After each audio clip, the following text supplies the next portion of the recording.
Hello विद्यार्थी मित्रों, આપણે ધોરણ 12 ની અંદર આગળ વધીએ તો એક્ઝામ્પલ ની અંદર આપણે ત્રણ થિયરિટિકલ દાખલાઓ જે છે આપણે આ ત્રણ થિયરિટિકલ જે દાખલા છે એમાં એક ઉદાહરણ છે અને બે સ્વાધ્યાય દાખલા છે. સ્વાધ્યાયના દાખલાની પીડીએફ જે છે હું તમને મોકલાવી દઈશ, બરાબર.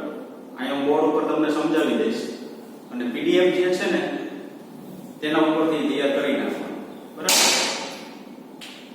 કારણ કે સ્વાધ્યાયના દાખલાની અંદર આપણે છે ને થોડાક નવીન પ્રકારના એક્ઝામ્પલ આપણે આપેલા છે.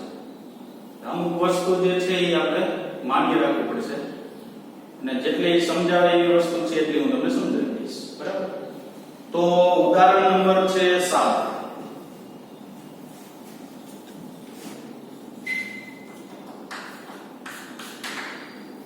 આ તો આપણે આમાં આપેલું છે, જોઈએ શું આપેલું છે. ચુંબકીય ક્ષેત્ર રેખાઓ વડે દરેક બિંદુએ દર્શાવેલી દિશામાં ચુંબકિત કરેલ સોય એટલે તે બિંદુ ગોઠવાય છે, એક રેખા થાય છે. આપને ખબર છે કોઈ દિશામાં તમે ચુંબકીય ક્ષેત્રમાં પસાર કરો, બરાબર. હવે ચુંબકીય ક્ષેત્રમાં પસાર કરો, ધારો કે આ દિશામાં ચુંબકીય ક્ષેત્ર છે, એમાંનું કોઈ બિંદુ ધારી લો. ધારો કે મેં અહીં બિંદુ ધારી લીધું. હવે નિયમ ચુંબકીય સોય મુકત પણ ખબર છે કે બાહ્ય ચુંબકીય ક્ષેત્ર જે લાગુ પાડેલું એની દિશામાં ગોઠવાય, આંગળીની દિશામાં ગોઠવાશે આમ ગમે એ બાજુ, બરાબર. શું ચુંબકીય ક્ષેત્ર રેખાઓ ગતિ કરતા વિદ્યુતભાર માટે દરેક બિંદુએ ચુંબકીય બળ રેખાઓ દર્શાવે છે? ચુંબકીય ક્ષેત્ર ની અંદર ગતિ કરતો વિદ્યુતભાર જે છે તેના માટે દરેક બિંદુએ ચુંબકીય બળ દર્શાવે છે? તો કહેવાનું ના. શું કામ ના? તો કે આપણી પાસે આમ ચુંબકીય ક્ષેત્ર છે, ધારો બી વેક્ટર આમ છે. ચુંબકીય સોય રાખો ને, બરાબર. તો ચુંબકીય સોય જે છે ઈ બાહ્ય ચુંબકીય ક્ષેત્રની દિશામાં ગોઠવાય. હા, વિદ્યુતભાર છે ગતિ દરમિયાન ચુંબકીય બળ કીધું તો બાહ્ય ચુંબકીય ક્ષેત્રની દિશામાં ગોઠવાશે? તો કહેવાનું શું ના. શું કામ ન ગોઠવાય? તો કે આપણે ખબર છે કે ધારો કે આપણી પાસે જે ચુંબકીય ક્ષેત્ર છે તે આમ છે, બરાબર. હવે વિદ્યુતભાર જે છે એ ચુંબકીય ક્ષેત્રને લંબરૂપે ગતિ કરે, એટલે વેગની દિશા ધારો કે આમ છે, આ v વેક્ટર આમ છે. તો આપણી પાસે f વેક્ટર એટલે q વિદ્યુતભાર પર લાગતું બળ v વેક્ટર ક્રોસ શું લખી શકાય? b વેક્ટર લખી શકાય. તો આ ચુંબકીય ક્ષેત્રની દિશા આમ છે, બરાબર. અને વેગ કેવો છે? નીચે છે. તો બળ કેવું મળે? બળને લંબરૂપે અંતર તરફ જતી દિશા મળે. તો આપણે એવું કહેવાય કે બળની દિશા જે છે ને એ આ ચુંબકીય ક્ષેત્રની દિશામાં મળતી નથી, બરાબર. આ પેલું. બીજું, ટોરોઇડના ગર્ભભાગમાં ચુંબકીય ક્ષેત્ર રેખાઓ સંપૂર્ણપણે સમાયેલી હોય છે, પરંતુ સીધા સોલેનોઇડમાં નહીં. શા માટે? આપણી પાસે ટોરોઇડ હોય, આમ ધારો કે આ ટોરોઇડ છે,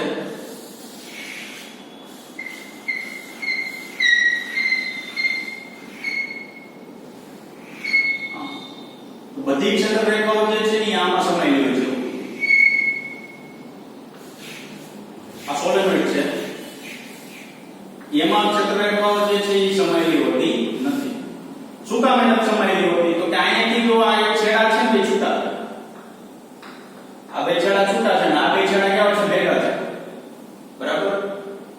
એન્ડ અને સ્ટાર્ટ પોઈન્ટ છે એ ભેગા છે. આ એન્ડ અને સ્ટાર્ટ પોઈન્ટ કેવા છે? જુદા છે. તો અહીં જુદા હોય તો શું થાય? તો કે ક્ષેત્ર રેખાઓ છે ને આમ ફેલાયેલી છે. તો આમ ફેલાયેલી છે તો અહીં બંધ ગાળો છે. તો એના વચ્ચેના વિસ્તારની અંદર સીમિત થયેલી છે એવું કહી શકાય નહીં. અને ટોરોઇડ ની અંદર શું છે? તો કે આ છેડા ભેગા કરી દીધો તો ક્ષેત્ર રેખા જે છે એ ક્યાંય બહાર નીકળતી નથી ટોરોઇડમાં. એટલે એની ગર્ભભાગની અંદર ક્ષેત્ર રેખાઓ છે શું કહેવામાં આવે છે? સીમિત થયેલી છે. તો શું પ્રશ્ન હતો? ટોરોઇડના ગર્ભભાગમાં ચુંબકીય ક્ષેત્ર રેખાઓ સંપૂર્ણપણે સમાયેલી હોય છે, પરંતુ સીધા સોલેનોઇડમાં નહીં. શા માટે? સીધા સોલેનોઇડની અંદર શું કામ નથી હોતી? તો કે એની ચુંબકીય ક્ષેત્ર રેખાઓ છેડા ખુલ્લા હોય છે, એટલે ફેલાયેલી હોય છે, એટલે આમ બંધ ગાળો હોય છે, ઉપર તરફ આમ, નીચે તરફ આમ, બરાબર. અને ઓલું તો આમ આખું પેક હોય છે. આખું પેક હોય તો આમ ક્ષેત્ર રેખાનો ફેલાવો થતો નથી. આપણે એવું કહેવાય એન્ડ અને સ્ટાર્ટ પોઈન્ટ આમાં હોય છે, અહીં નીકળે અહીં બહાર અંદર જશે. આમાં એન્ડ અને સ્ટાર્ટ પોઈન્ટ હોતા નથી, બરાબર છે. જો ચુંબકીય એક ધ્રુવીઓ અસ્તિત્વ ધરાવતી હોય તો ચુંબકો માટે ગૌસનો નિયમ શું ફરક પડે? તો આપણી પાસે close integration B vector dot dl vector equal to 0 આવું છે, બરાબર? તો જો એક ધ્રુવ ધરાવતો હોય તો B vector dot dl vector બરાબર μ0 ઇન્ટુ qm. તમને ખબર હોય તો વિદ્યુત માટે E ડોટ ds વેક્ટર બરાબર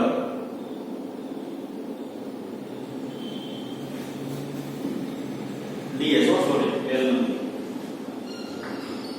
q by epsilon 0. આ ગુણોત્તર જેટલો હોય છે ને આ ગુણાકાર જેટલો હોય છે. શું કામ? તો કે અહીંયા વિદ્યુતભાર q છે ને એકાકી ધ્રુવ તરીકે કામ કરી શકે. એકાકી ધ્રુવ તરીકે કામ કરવું એટલે એનો મતલબ શું? તો કે સિંગલ વિદ્યુતભાર તરીકે કામ કરી શકે. પણ ચુંબક વસ્તુ એવી છે કે એ સિંગલ વિદ્યુતભાર તરીકે કામ નથી કરતો, એટલે જેટલી ક્ષેત્રરેખાઓ બહાર નીકળે ને એટલી જ અંદર આવે. મેં તમને આવું એક ઉદાહરણ આપ્યું કે ધારો કે આપણી પાસે એક ક્લોઝ લૂપ છે, આમાં એક ચુંબક રાખો, આની ક્ષેત્રરેખા જેટલી બહાર નીકળે એટલી શું થાય? અંદર જાય. પરિણામી ફ્લક્સ phi ઇક્વલ શું મળે? 0. બરાબર? હવે આનો ટુકડો કરો તો એ પાછા s ને n ધ્રુવ પાછા ક્રિએટ થઈ જાય. તો ટુકડા કરવામાં આવે તો એ પાછા s ને n ધ્રુવ શું થઈ જાય છે? એમાં ક્રિએટ થઈ જાય. એટલે હંમેશા n ની સાથે સંકળાયેલું ફ્લક્સ છે ને phi ઇક્વલ ટુ હંમેશા કેવું રહેશે? 0 રહેશે. બરાબર? એમાં કોઈ પણ પ્રકારનો ફેર પડશે નહીં. તો એકાકી ધ્રુવ તરીકે જો કામ કરતું હોય ને સિંગલ વિદ્યુતભાર તરીકે, ધારો કે આની અંદર ખાલી શું છે? n જ છે. તો n જ ખાલી હોય તો બધી ક્ષેત્રરેખાઓ શું નીકળશે? ત્યાંથી બહાર નીકળશે. બધી બહાર નીકળશે તો આપણે એવું કહી શકાય કે એની સાથે કંઈક સંકળાયેલું ફ્લક્સ મળે છે. તો ફ્લક્સ મળતું હોય કેટલું મળે? તો μ0 q છે. ખ્યાલ આવ્યો? બરાબર. આ c q. એના પછી d. શું જે ચુંબકનું ચુંબકીય ક્ષેત્ર તેના પોતાના પર રોક લગાડે? ધારો કે આપણી પાસે ગજ્જુ ચુંબક છે, એ સમજે પોતાનું ચુંબકીય ક્ષેત્ર, આ પોતાનું શું ચુંબકીય ક્ષેત્ર, ઈ ચુંબકીય ક્ષેત્ર એના ઉપર રોક લગાડે નહીં. આપણે થિયરી આવી ગઈ તમને ખબર આ ચેપ્ટર શું હતું? બાહ્ય ચુંબકીય ક્ષેત્રની અંદર એક ચુંબકીય સોય રાખવામાં આવે ને તો ઈ કોણાવર્તન કરે. એનો મતલબ એવો કે બાહ્ય ચુંબકીય ક્ષેત્ર નામ આવ્યું તો આ ચુંબકને તમારે બહારથી કોઈ ચુંબકીય ક્ષેત્ર લાગુ પાડવું પડે તો જ એના ઉપર શું લાગે? ટોર્ક લાગે. આ ઓલા જેવું છે, કોઈ વિદ્યુત પ્રવાહ ધારિત તાર હોય એમાંથી વિદ્યુત પ્રવાહ પસાર થતો હોય તો પોતાનું ચુંબકીય ક્ષેત્રને લીધે એના ઉપર ક્યારેય બળ લાગતું નથી. એવી રીતના અહીંયા શું છે? પોતાના ચુંબકીય ક્ષેત્રને લીધે પોતાના પર ટોર્ક લાગતું નથી. બાહ્ય ચુંબકીય ક્ષેત્રને લીધે એના ઉપર શું લાગે છે? ટોર્ક લાગે છે. પછી શું કીધું? ઉદાહરણ આપેલું જો. શું વિદ્યુત પ્રવાહ ધારિત તારનો એક ખંડ તે જ તારના બીજા વિદ્યુત પ્રવાહ ધારિત ખંડ પર બળ લગાડશે? તો કે નહીં. શું કામ ન લગાડે? તો કે આ એક તાર છે, બરાબર? આનું ચુંબકીય ક્ષેત્ર આપણને ખબર છે આમ, એટલે આ દિશામાં બધી બાજુ હશે આમ, બરાબર? હવે મેં ખંડ આયા પસંદ કર્યો તો આ ચુંબકીય ક્ષેત્ર છે ને અહીંયા ક્યારે બળ ન લગાડે. આમ થી આમ બળ ક્યારે લગાડવાનું? ચાલે અહીંયા કોઈ તાર હોય એનો ખંડ જો પસંદ કરવામાં આવે ને તો આ ચુંબકીય ક્ષેત્ર એના ઉપર શું લગાડે? બળ લગાડશે. તો બે કિસ્સાની અંદર એવું કહેવાનું, પહેલા કિસ્સાની અંદર કે પોતાના ચુંબકીય ક્ષેત્રને લીધે ક્યારે ટોર્ક લાગતું નથી. એના ઉપર તમારે શું કરવું પડે? બાહ્ય ચુંબકીય ક્ષેત્ર એના ઉપર તમારે શું કરવું પડે? લાગુ પાડવું પડે તો એના ઉપર ટોર્ક લાગે. પછી એક વિદ્યુત પ્રવાહ ધારિત તાર લીધો તો પોતાના જ કોઈ એક ખંડને લીધે બીજા ખંડ ઉપર, પોતાના ચુંબકીય ક્ષેત્રને લીધે બીજા કોઈ ખંડ ઉપર એના એ તાર પરના ખંડ ઉપર બળ લાગતું નથી. બરાબર? ચલો, ગતિમાન વિદ્યુતભારોના કારણે ચુંબકીય ક્ષેત્ર ઉદ્ભવે છે. તો કોઈ તંત્રનો ચોખ્ખો વિદ્યુતભાર શૂન્ય હોય તો પણ તે ચુંબકીય ચાકમાત્રા હોઈ શકે? તો કહેવામાં હા. એમ કીધું કે ગતિમાન વિદ્યુતભાર, ધારો કે વાહકતામાં ગતિમાન વિદ્યુતભાર ગતિ કરે છે તો વિદ્યુત પ્રવાહનું નિર્માણ થાય, આજુબાજુ વિસ્તારમાં શું ઉદ્ભવે? ચુંબકીય ક્ષેત્ર ઉદ્ભવે. તો આ શું કીધું? કોઈ તંત્ર એવું લ્યો કે એનો કુલ વિદ્યુતભાર શૂન્ય હોય, કુલ વિદ્યુતભાર શૂન્ય હોય એવું કીધું. વિદ્યુતભાર અંદર છે જ નહીં એવું નથી, બરાબર? તો તે ચાકમાત્રા હોઈ શકે તેની માટે એવું કીધું. તો એના માટે ચાકમાત્રા હોય કે નહીં એના માટે જો આપણે વિધાન શું આપેલું છે જવાબ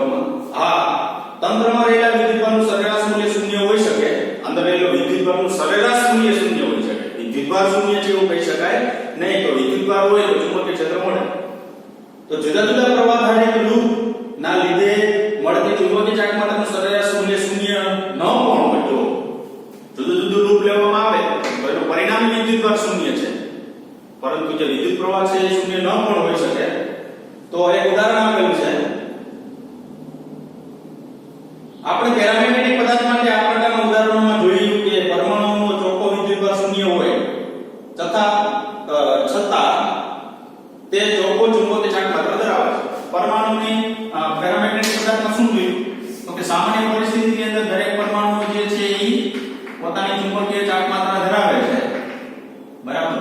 હવે બાહ્ય ચુંબકીય ક્ષેત્ર મૂકવામાં આવે તો પોતે ચુંબક તરીકે કામ કરે. બધી ચુંબકીય ચાકમાત્રા એક જ દિશામાં. તો આયા શરૂઆતની અંદર પરમાણુનું કુલ ચુંબકીય ચાકમાત્રા શું હતી? શૂન્ય.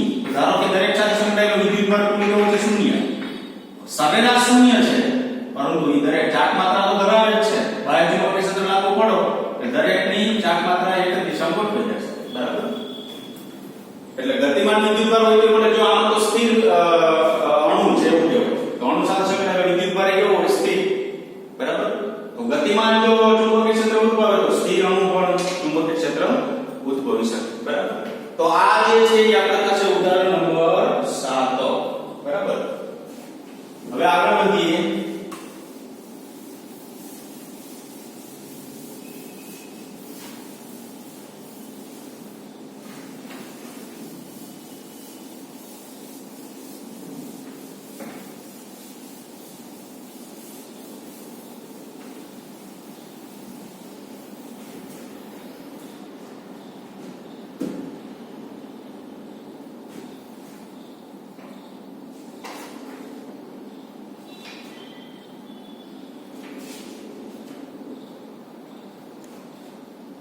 સ્વાધીનનો છે 16મો દાખલો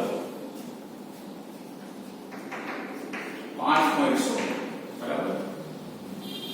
હું તમને એ વસ્તુ સમજાવતો રહું. પીડીએફ જે છે તમને મોકલાવી દઈશ, બરાબર.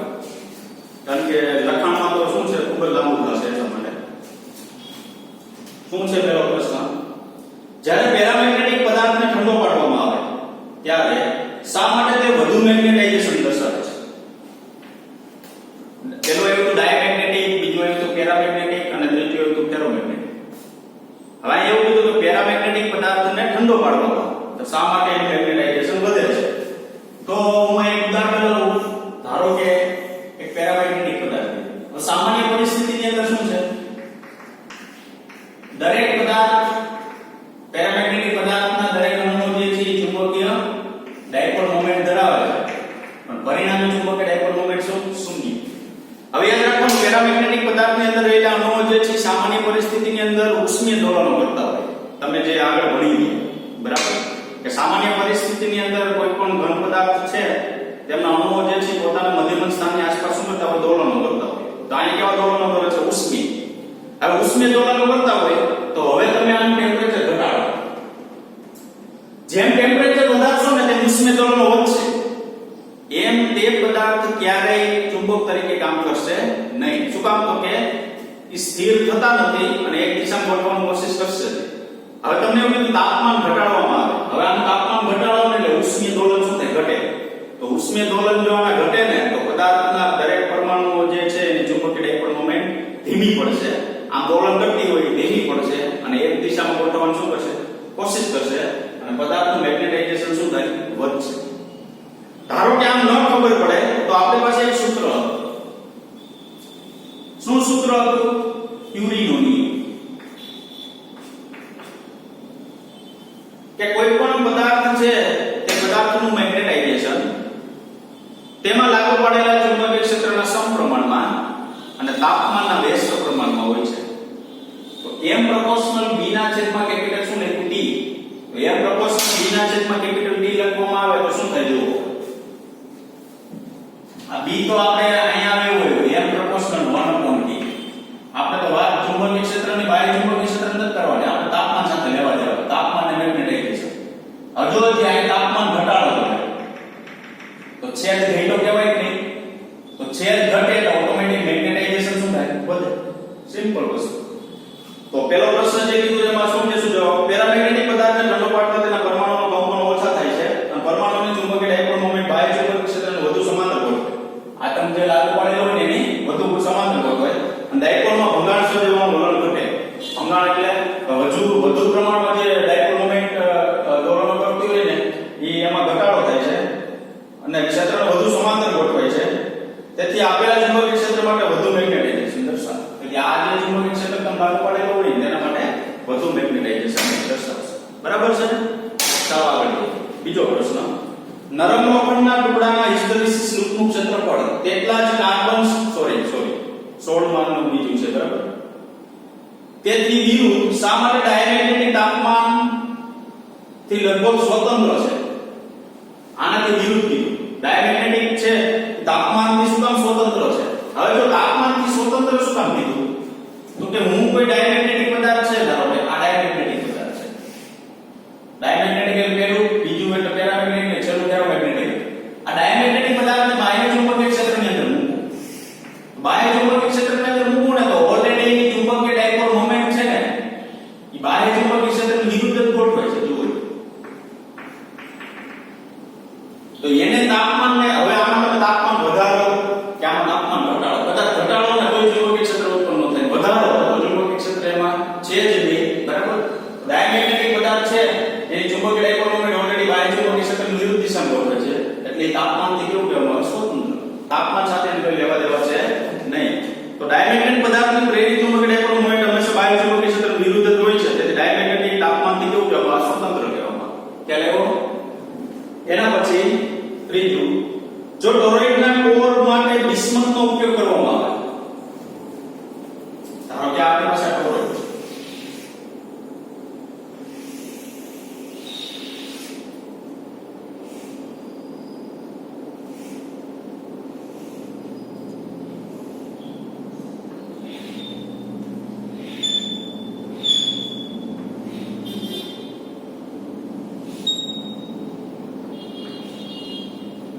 કોર ભાગ એટલે શું? જો આ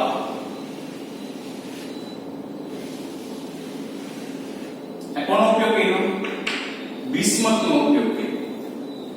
જો ટોરોઇડના કોર ગર્ભમાં માટે બિસ્મથનો ઉપયોગ કરવામાં આવે તો આ કોરમાં ચુંબકીય ક્ષેત્ર ખાલી કોરની સરખામણીમાં વધારે કે ઓછું હશે? ખાલી કોરની સરખામણી. ખાલી કોરની સરખામણી એટલે તો ધારો કે બિસ્મથ નથી ત્યારે અને બિસ્મથ મૂકો ત્યારે વધુ હશે કે ઓછું હશે? તો અહીંયા તમારે એવું કહો ઓછું. શું કામ ઓછું હશે? તો કે બિસ્મથ જે છે ને ડાયમેગ્નેટિક પદાર્થ છે. તો ડાયમેગ્નેટિક પદાર્થ બિસ્મથ હોય તો અંદર નહીં, ધારો કે અંદરના વિસ્તારમાં આપણે બિસ્મથ નથી મૂક્યું ત્યારે ચુંબકીય ક્ષેત્રની દિશા અહીંયા આમ મળે. હવે બિસ્મથ મૂકો ડાયમેગ્નેટિક પદાર્થ હોય તો એની ચુંબકીય ડાયપોલ બાહ્ય ચુંબકીય ક્ષેત્રની વિરુદ્ધ દિશામાં ગોઠવાય. એટલે હવે જે અંદર બિસ્મથ મૂક્યા પછી જે ચુંબકીય ક્ષેત્ર મળશે એની દિશા આમ. તો આ બે ચુંબકીય ક્ષેત્ર એકબીજાનો વિરોધ કરે છે. વિરોધ કરે તો અંદરના વિસ્તારમાં ચુંબકીય ક્ષેત્ર નાશ થાય. નાશ થાય એટલે ખાલી કોર કરતા ચુંબકીય ક્ષેત્ર કેવું મળશે? આપણે ઓછું મળશે. ખ્યાલ આવ્યો કે નહીં? તો આ શું કહેવાનું? બિસ્મથ ડાયમેગ્નેટિક પદાર્થ છે તેથી કોરમાં ચુંબકીય ક્ષેત્ર ઓછું મળે. બિસ્મથ જે છે એ કેવો પદાર્થ છે?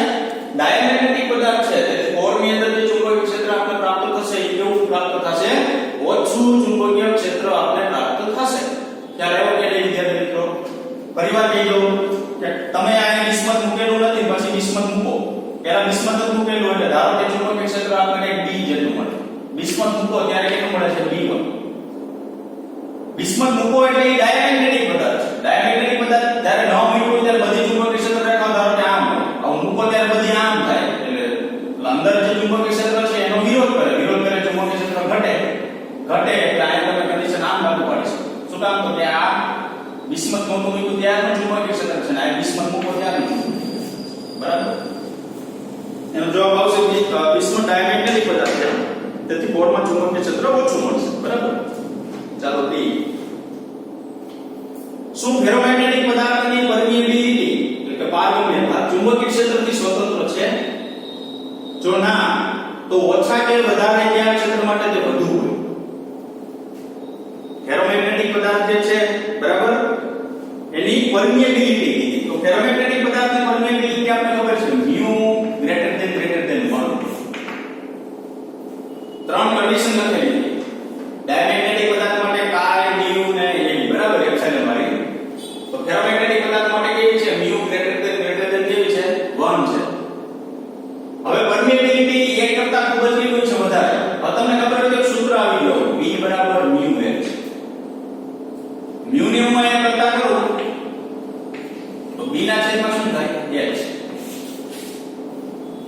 તમને આ પ્રશ્ન જોજો બરાબર શું ફેરોમેગ્નેટિક પદાર્થની પરમિએબિલિટી ચુંબકીય ક્ષેત્રથી સ્વતંત્ર છે જો ના નથી એવું કીધું સ્વતંત્ર નથી બરાબર તો ઓછા કે વધારે જ્ઞાન ક્ષેત્ર માટે તે વધુ ઓછા કે વધારે જ્ઞાન ક્ષેત્ર માટે તે વધુ હવે તમે હિસ્ટેરિસિસ સાયકલ દોરો આમ b વિરુદ્ધ h નંબર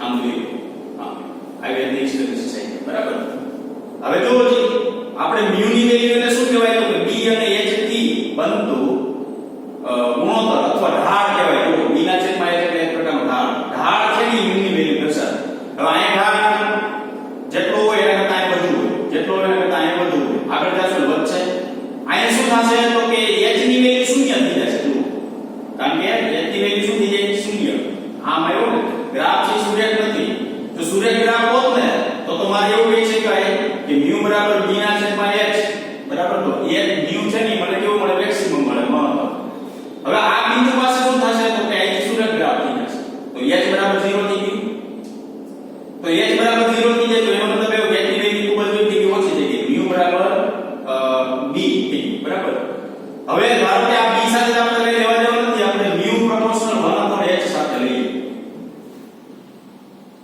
બરાબર જો h આપણે મળતું હોય ને એવા પદાર્થ માટે mu છે ને એ કેવું મળે આપણે ઓછું મળે તો ફેરોમેગ્નેટિક પદાર્થ માટે અહીંયા h ની વેલ્યુ વધારે કહેવાય અહીંથી ના બરાબર તો ફેરોમેગ્નેટિક પદાર્થ માટે h ની વેલ્યુ વધારે કહેવાય સોરી ઓછી કહેવાય અહીં ઘટશે ને તો આગળ જતા h ઘટશે સોરી વધુ નહીં ઓછી અહીં આગળ જતા h શું થશે ઘટશે એટલે અહીં શૂન્ય કીધું મેં તો h ની વેલ્યુ ઓછી થાય તો mu ની વેલ્યુ કેવી થાય વધારે વેલ્યુ જે mu ની વધારે થાય એ કેવી થાય mu greater than 1 તો આમ તમારે શું કહી દેવાનું ના મેગ્નેટાઇઝેશન વક્ર પરથી જાણી શકાય કે ઓછા ચુંબકીય ક્ષેત્ર માટે ચુંબકીય ચાર્જ માત્રા વધુ હોય ચુંબકીય ક્ષેત્ર ઓછું હોય એટલે h ની આની વાત છે તીવ્રતા બરાબર એના માટે ઓછા ચુંબકીય ક્ષેત્ર માટે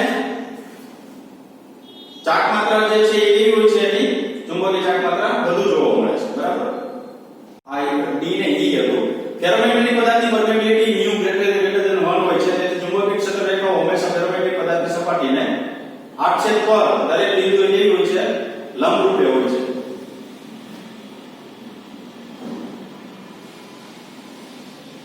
e d નો સોરી e નો જવાબ થઈ ગયો આ છે ને અહીં બરાબર આપણે ખાલી એટલું જ કહેવાનું છે શું h ઓછું હોય ને એટલે mu આપણે પ્રાપ્ત થશે એટલે d નો જવાબ એવો કહી દેવાનો મેગ્નેટાઇઝેશન વક્ર ઉપરથી જાણી શકે હવે જે આવે છે ને e એના માટે આવે છે e જે છે ને એના માટે ચુંબકીય ક્ષેત્ર રેખાઓ હંમેશા ફેરોમેગ્નેટિકની સપાટી પર દરેક બિંદુ લંબરૂપે હોય છે ફેરોમેગ્નેટિક પદાર્થની સપાટી લંબરૂપે એટલે હવે કહેવાનું mu greater than શું 1 ફેરોમેગ્નેટિક પદાર્થની પરમિએબિલિટી ખૂબ વધારે છે તેથી ચુંબકીય ક્ષેત્ર રેખાઓ હંમેશા ફેરોમેગ્નેટિક પદાર્થની સપાટીને લંબરૂપે હોય છે દરેક બિંદુએ બરાબર હવે કેવું હોય તો કેવી રીતના કહેવાય જો ધારો કે એક પદાર્થ વિચાર આ પદાર્થ છે એ ગોળ છે આ ફેરોમેગ્નેટિક પદાર્થ છે આના ઉપર બાહ્ય ચુંબકીય ક્ષેત્ર લાગુ પાડો ને એટલે એ આમ એટલે આ સપાટી લંબરૂપે થયું હવે અહીંથી જે આવશે ને એ અહીં સપાટી કેવો આવશે લંબરૂપે આવશે અહીંથી જે આવશે ને એ સપાટી કેવો આવશે લંબરૂપે આવશે બરાબર અહીંથી પાછું જે બહાર નીકળશે ને એ સપાટી કેવું નીકળશે લંબરૂપે પાછું બહાર નીકળશે હા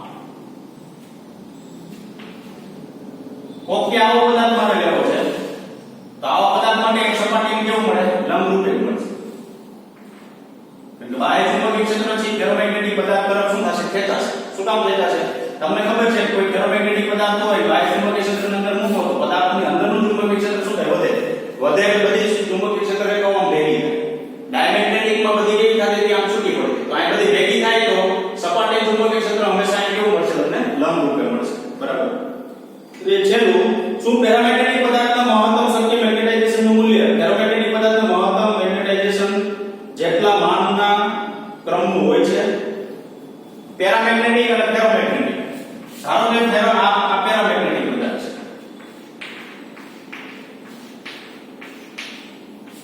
આ છે એ ફેરોમેગ્નેટિક. આમાં છે ને જે બંધારણ હોય છે ને એ ડોમેઇન સ્વરૂપે હોય છે, બરાબર.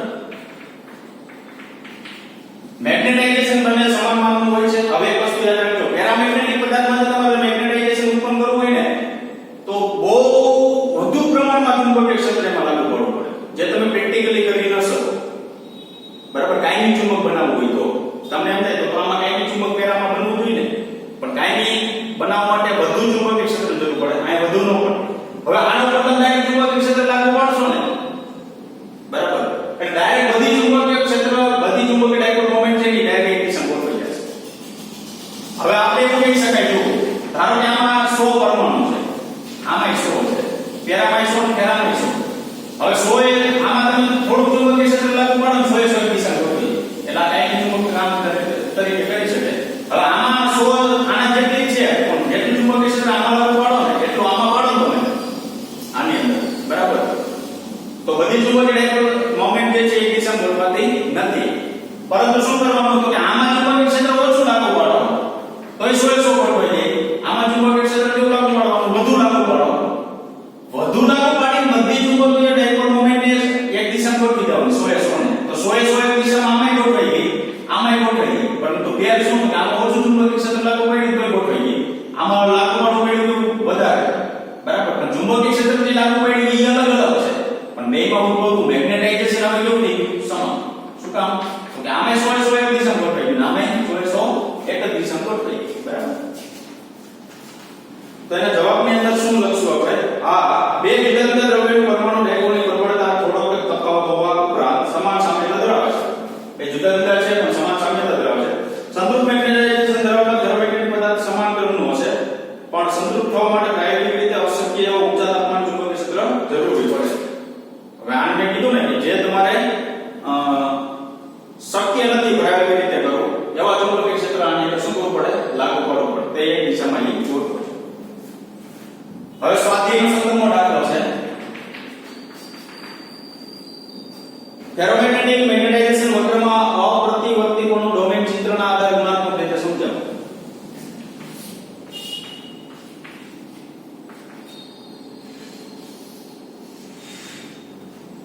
હવે પ્રતિવર્તી અને અપ્રતિવર્તી પ્રક્રિયા તમને ખબર કેમિસ્ટ્રીની અંદર આવી. જો ગ્રાફની અંદર જે માર્ગે ગયો હોય પદાર્થ ઈ માટે પાછો આવે તો પ્રતિવર્તી, ઈ માર્ગે ન આવે તો અપ્રતિવર્તી. તો આ થઈ ગયું, જો જે માર્ગે જશે ઈ માર્ગે પાછો આવતો નથી, પાછો આવે છે ઈ માર્ગે પાછો જતો નથી. તેથી આ કેવું વર્તુળ ધરાવે છે, અપ્રતિવર્તીપણું ડોમેન ચિત્ર ધરાવે છે. આ ચિત્રના આધારે કહી દીધું, બરાબર. પછી બે મેં શું દર્શાવેલી છે, હિસ્ટેરેસિસ સાયકલ દર્શાવેલી છે. તો અહીં વધુ પહોળી હિસ્ટેરેસિસ જો ઉષ્માનો વેગ વધુ કરે પછી ઓછો કરશે. શું કામ એ તો કે અહીંથી જો આમ જશે ને આધારની પહોળી છે સાંકડી દોરવામાં આવે, હિસ્ટેરેસિસ સાયકલ સાંકડી, બરાબર. કારણ કે આ એકમ પદમાં જે ચુંબકીય ક્ષેત્ર ચુંબકીય ક્ષેત્ર જે છે વધુ નાશ થશે. આ કદ મોટું છે ને આ કદ કેવું છે, નાનું છે. તો સાંકડી છે એ ઉષ્માનો વેગ ઓછો કરે, પહોળી છે એ ઉષ્માનો વેગ કેવો કરશે, વધારે કરશે, બરાબર. ટૂંકમાં વધારે ગરમ થશે. આગળ નરમ લોખંડના ટુકડાના હિસ્ટેરેસિસ રૂપનું ક્ષેત્રફળ તેટલા જ કાર્બન સ્ટીલના ટુકડા કરતાં ઘણું નાનું હોય છે. જો આ પદાર્થને મેગ્નેટાઇઝેશન ક્ષેત્રમાંથી વધારે વારે ઘડીએ પસાર કરવામાં આવે તો કયો ટુકડો વધુ ઉષ્માનો વેગ કરશે. નરમ લોખંડ કીધું, બીજું શું કીધું, કાર્બન સ્ટીલ, સ્ટીલનો કોણ વધુ ઉષ્માનો વેગ વધુ કરશે, તો આમાં કેવું નરમ લોખંડ. શું કામ, નરમ લોખંડ છે એ સોફ્ટ ફેરોમેગ્નેટિક પદાર્થ છે અને આ હાર્ડ ફેરોમેગ્નેટિક પદાર્થ છે. નરમ લોખંડ ઉષ્માનો વેગ ઓછો કરશે, સ્ટીલ ઉષ્માનો વેગ વધુ કરશે. શું કામ, તો કે હાર્ડ ફેરોમેગ્નેટિક પદાર્થ હોય ને તેમાં રિટેન્ટિવિટી વધારે હોય, રિટેન્ટિવિટી જેની વધુ હોય ને, હા, બરાબર, તેની હિસ્ટેરેસિસ સાયકલ પહોળી મળે. તો હિસ્ટેરેસિસ સાયકલ એની પહોળી મળે તો ઉષ્માનો વેગ વધુ કોણ કરે, સ્ટીલ. નરમ લોહ ઉષ્માનો વેગ કેવો કરે? ઓછો કરે. તો અહીંયા શું લખશું?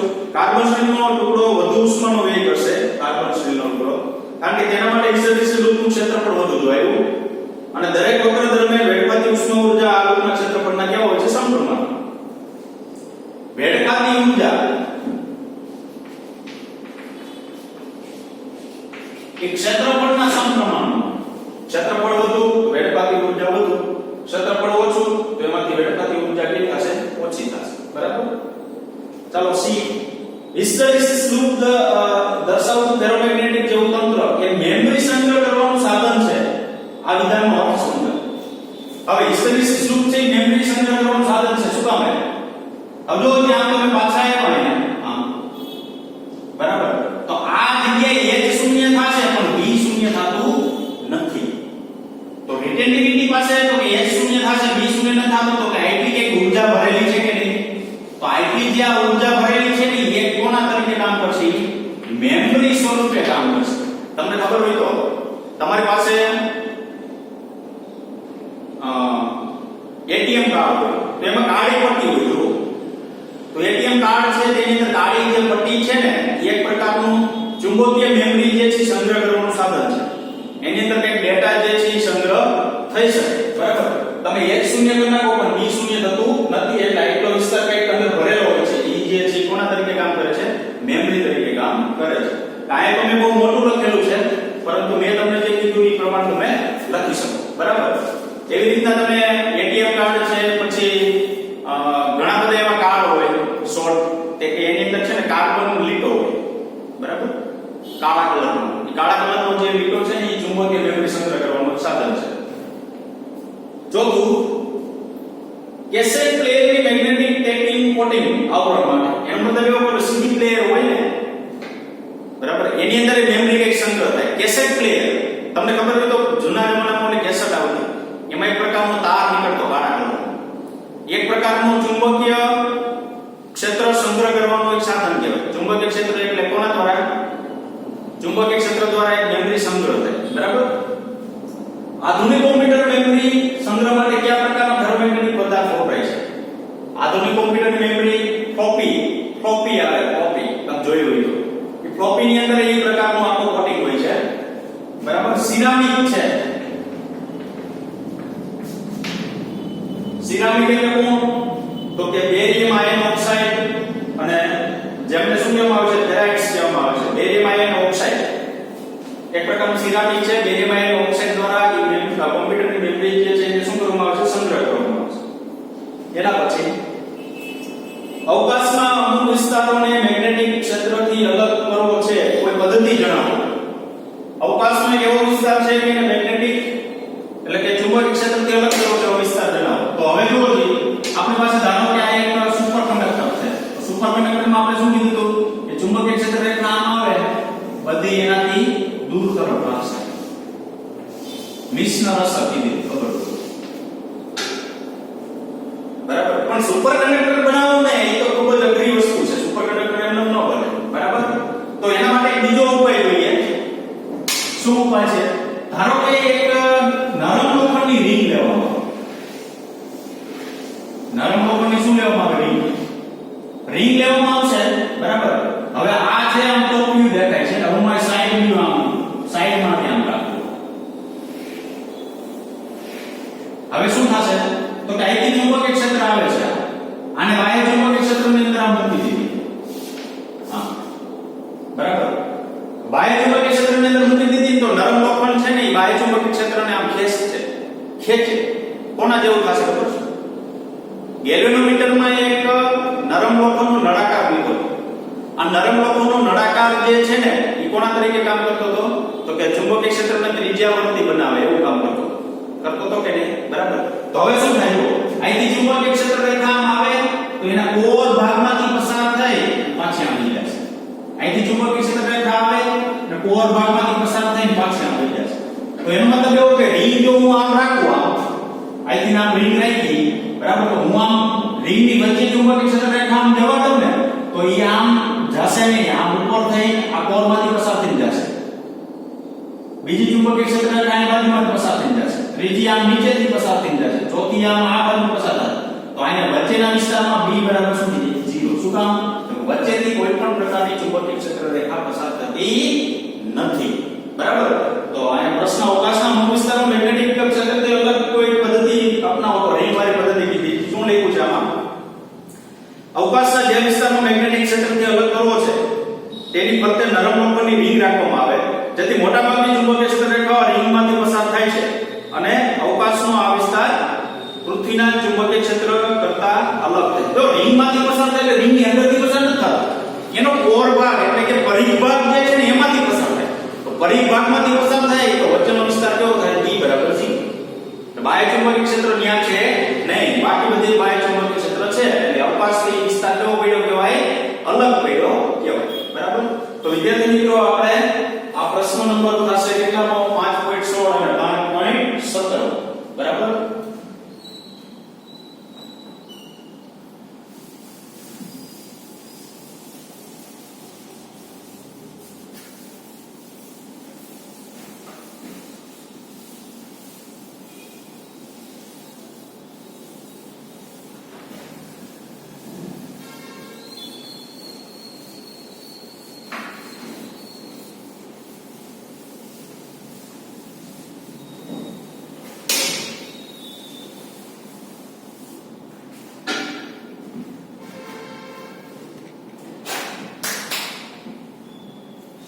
હવે આપણે MCQ તરફ આગળ વધીએ MCQ જે છે એ બધા સોલ્વ કરી નાખજો અહીં જેટલા MCQ ગણાવવા જેવા છે એ ગણાવી દઈશ બરાબર આપણે ચોથા ચેપ્ટર ની અંદર જે રીતના કીધું તે રીતના તો સૌપ્રથમ MCQ નંબર છે 12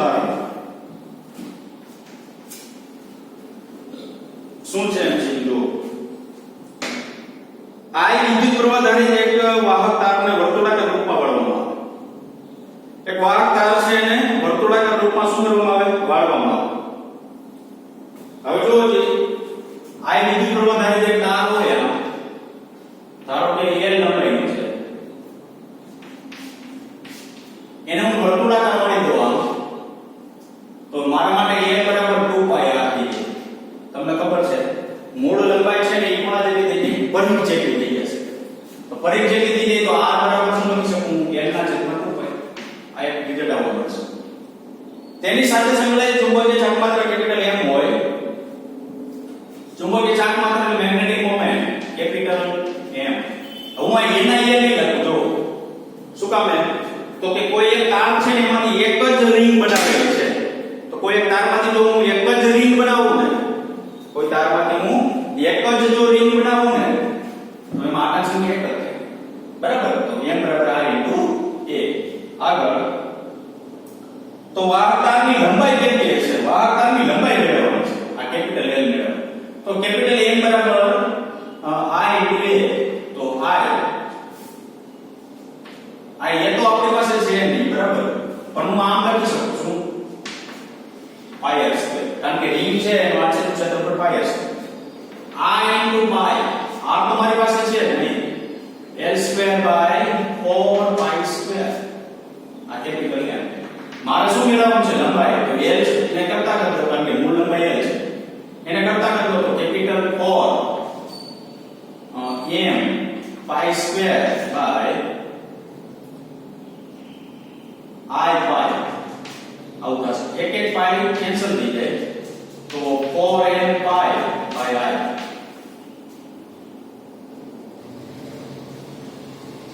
I L સ્ક્વેર હું ખાલી L લઉં તો મારે શું પડે અંદર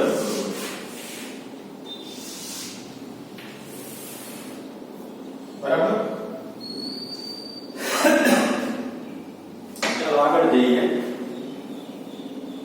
16મો દાખલો છે ચુંબકીય ક્ષેત્રને સમાંતર રહેલા ચુંબકીય સોયને 60 નું ભ્રમણ કરાવવા માટે કાર્ય W છે તો સોયને આ સ્થિતિમાં જાળવી રાખવા માટે જરૂરી ટોર્કનું મૂલ્ય કેટલું થશે હવે પહેલા બાહ્ય ચુંબકીય ક્ષેત્ર આમ લાગુ પાડો ને બરાબર ધારો કે આપણે બાહ્ય ચુંબકીય ક્ષેત્ર છે ને આમ લાગુ પાડો તો પહેલા ચુંબકીય સોય છે ને બાહ્ય ચુંબકીય ક્ષેત્રના દિશામાં ગોઠવાશે હવે એની ચુંબકીય સોય જે છે એને કેટલાનું ભ્રમણ કીધું આપણે 60 નું ભ્રમણ કીધું તે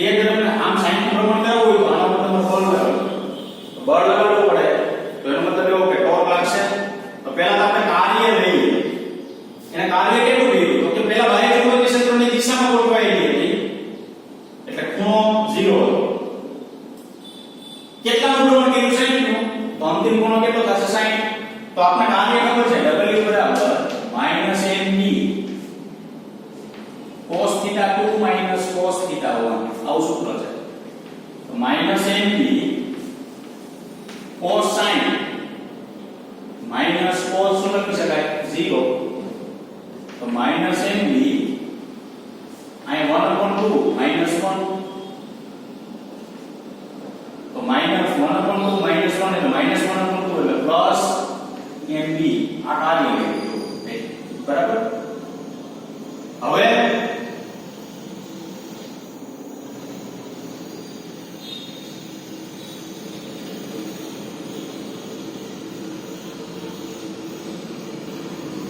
ટોર્ક મેળવવાનું તો તાવ બરાબર શું લખાય mb sin θ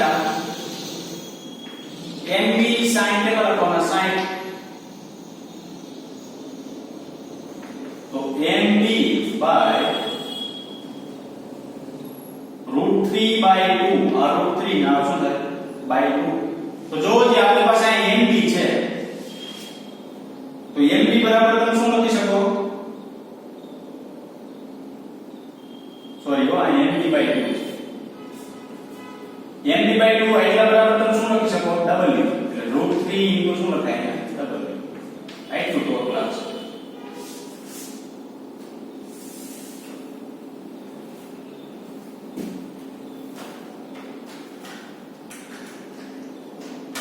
ચાલો આગળ જઈએ 17મો MCQ. આ MCQ જૂના કોર્સની અંદર ઉદાહરણ નંબર 1 એમાં એક છેલ્લે સૂત્ર મળે છે કે કોઈ પણ બે ચુંબક સમકક્ષી રાખવામાં આવે. સમકક્ષી એટલે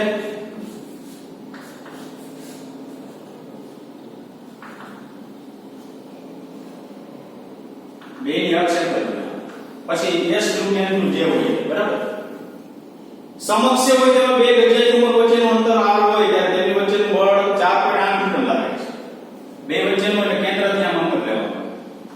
બે વચ્ચેનું અંતર r હોય ત્યારે બળ 4.8 લાગે છે.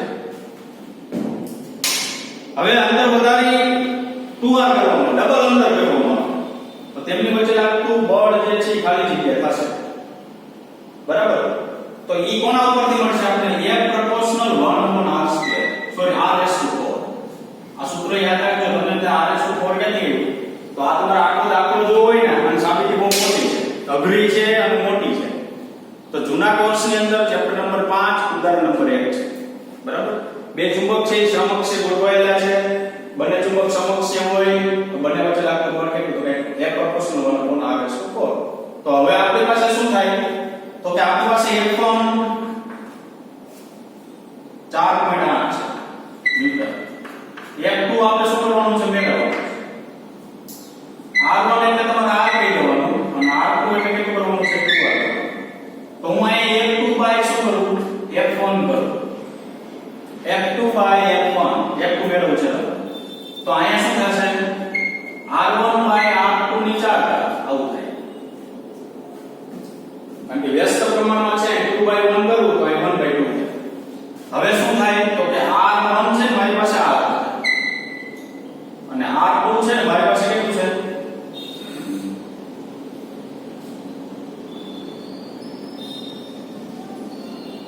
2R એની 4 આ કેન્સલ થઈ જાય 1/2 0.5 ની 4 બરાબર. 0.5 ની 4 ઘાત જે તમને મળશે એની સાથે F2 ને કરતા કરતી હો આ 0.5 થી જે 4 ઘાત મળશે એને ગુણ્યા F1 કરો એટલે અહીંયા F1 એટલે આપણે આપેલું છે રકમ કેટલું 4.8 ઈ એમ મૂકી દો એટલે તમને શું મળી જશે F2 મળી જશે ન્યૂટન બરાબર. ચાલો એના પછી છે 19 દાખલો. આકૃતિમાં દર્શાવ્યા મુજબ જેની ચુંબકીય ચાર્જમાત્રા સ્મોલ m હોય તેવા ત્રણ સમાન ચુંબકોને સંબંધિત ત્રિકોણ ની ત્રણેય બાજુ બનાવે તેમ ગોઠવેલા ચાર ચુંબકીય ચાર્જ પહેલી વસ્તુ કે રચના દોરવી.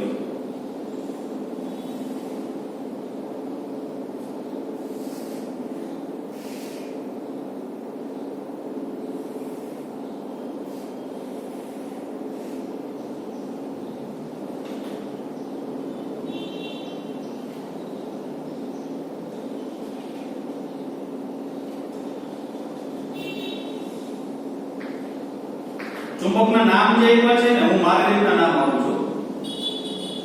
ઓકે કાઢવાનું એ પ્રમાણે નામ છે બરાબર. આ 1 છે નંબર, આ 2 છે અને આ આપણી પાસે 3 છે. હવે તો પહેલા તો એની ચુંબકીય ક્ષેત્રની દિશા જોવી પડશે, મોમેન્ટની દિશા. કારણ કે મોમેન્ટ મેળવી તો મોમેન્ટ તો હું એમ કહું કે આ પહેલા નંબરના ચુંબક છે એની ચુંબકીય ક્ષેત્ર પર રેખા બહાર નીકળે તો એના મોમેન્ટની દિશા આમ. આ એક નંબરનું ચુંબક. બીજા નંબરમાં આમ થશે. આ બીજા નંબરનું ચુંબક. ચાલે ઓકે નહીં. ત્રીજા નંબર માટે તો કે આમ થશે. આ ત્રીજા નંબર. મોમેન્ટની દિશા દર્શાવી એન પાસેથી ટૂંકમાં બહાર નીકળે આમ બહાર નીકળે બરાબર. હવે જો આનું પરિણામી મારે લેવું હોય ને ધારો કે એક બિંદુ લો. એ બિંદુએ પરિણામી તો કે એકડો મારો છે ને આમ તગડો મારો આમ છે અને બગડો આમ છે બરાબર. તો આ બે વચ્ચે ખૂણો છે 60 નો છે. પહેલા અને બીજા વચ્ચે ખૂણો કેટલાનો 60 નો. પહેલા બીજા વચ્ચે 60 નો ખૂણો. ત્રીજા અને પહેલા વચ્ચે ત્રીજું પહેલા વચ્ચે કેટલાનો છે 60 નો. ટોટલ કેટલા ખૂણો થાય 120 નો ખૂણો થાય. તો મોમેન્ટ પરિણામે શું મળશે અંદર રૂટ m² પ્લસ m² કારણ કે ત્રણે મોમેન્ટ હતી પ્લસ 2m1 m2 એટલે m² અને cos x1 કેટલા લખવાના 20. તો under route 2m² plus 2m² અને માઈનસ 1/2. તો આ અંડર રૂટ થશે m² અને ખાલી m. હવે જો આ જે મોમેન્ટ મળે છે ને એ તો કોઈ બે ચુંબક માટે નહીં મેળી ગયો. આ જે મોમેન્ટ મળે છે બે ચુંબક માટે નહીં. કોની મેળી તો પહેલા ની ત્રીજાની મેળી છે. યાદ રાખજો બરાબર. તમે ક્યાં કહેતા ના ટોટલ મળી ગઈ. આ જે કારણ કે આની અંદર છે ને એક ઓપ્શન ઈ આપેલો છે. પહેલા ની ત્રીજાની મેળી છે. શું કામ? કારણ કે m1 m3 ની મળે છે મોમેન્ટ બરાબર. તો એક બાકી કોની રહે? બે નંબર ની બાકી રહે. તો ત્રણેયની mm છે તો બે નંબર ની બાકી રહે. તો અહીંયા આવું લખી શકાય પરિણામી મોમેન્ટ કેટલી? તો કે m જે મળે છે ને કોની મળે છે? પહેલા ની ત્રીજા અને હજી એક ઉમેરવાની રહી બીજા પ્લસ m. તો શું થઈ ગયું અહીંયા 2m થશે. નહીતર 2m ત્યાં થશે નહીં. ખ્યાલ આવ્યો કે નહીં? બરાબર. પરિણામી મોમેન્ટ છે m પ્લસ m બરાબર એટલા થશે. ટોટલ કેટલી થશે? 2m.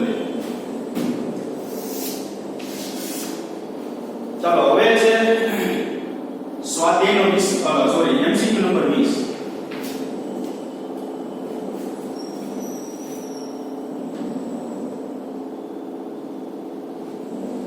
શું છે જો એક ચુંબકની ચાર્જમાત્રા સ્મોલ m છે. ચુંબકની લંબાઈ 20 સેન્ટીમીટર છે.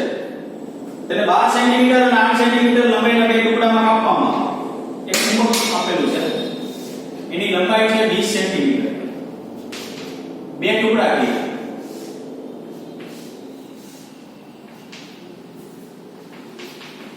12 સેન્ટીમીટર અને 8 સેન્ટીમીટર.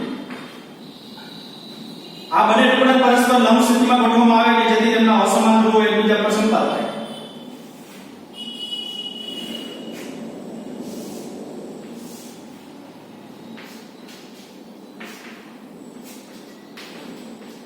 આ 12 સેન્ટીમીટર 8 સેન્ટીમીટર અસમાન ધ્રુવ એટલે આ ધારો કે s ના n તો આ n ને આ s. હા આ સ્થિતિમાં સંયોજનની ચુંબકીય મોમેન્ટ ખાલી જગ્યા થશે. આ સ્થિતિમાં આની ચુંબકીય રેખા પર મોમેન્ટ મેળવવાની છે. તો આપણો મોમેન્ટ છે એ m પ્રોપોર્શનલ l આવું લખાય. p * 2l એવું થાય ને મોમેન્ટ ચુંબકીય m સ્મોલ m લખું. Small m proportional l. તો m1/m બરાબર 12/20. તો 3/શું મળે 5. m1/m એટલે